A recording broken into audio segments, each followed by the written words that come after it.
I'm Tom Fresla, Director of Education from the National Museum of the U.S. Navy, and we're here today in the Underwater Archaeology Lab with...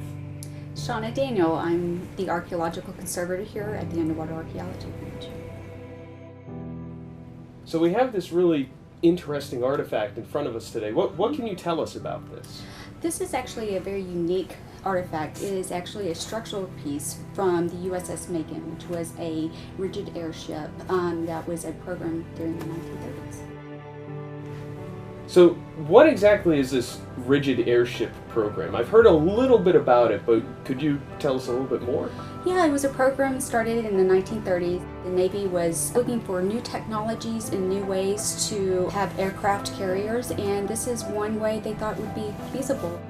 So this was mostly just a large airship that, floated around and had aircraft in it. Yes, that's correct, yeah. So this would be a small section of that big frame from that rigid airship.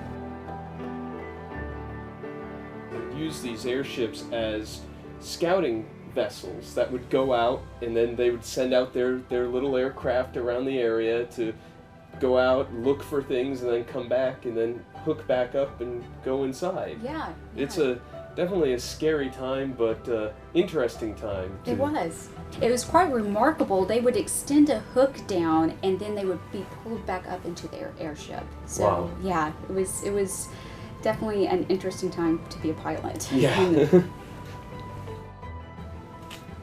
So you said this is an airship, so how exactly did the Underwater Archaeology Branch end up with this piece?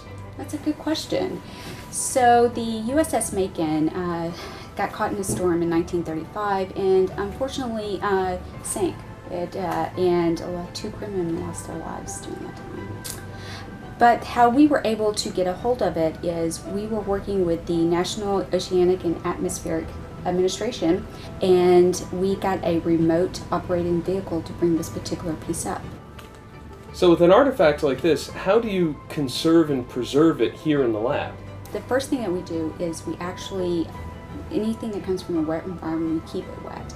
The second thing is we go and take it through a bath trying to remove the salts because it can be corrosive to the artifact. Mm-hmm. After that, what we do is we clean it. Then we apply protective coatings on it so it can remain stable and be in the condition that you see. Fantastic. How should this inspire sailors today? Why should an artifact like this still matter to sailors today? Oh, that's a very good question. This particular artifact is quite interesting because it shows the technology and science the Navy was doing back in the 1930s. And it's showing that technology is still happening today. The Navy is just not a war-fighting department. It's science, technology. And this just gives you just a little glimpse of what the Navy was doing in the 1930s.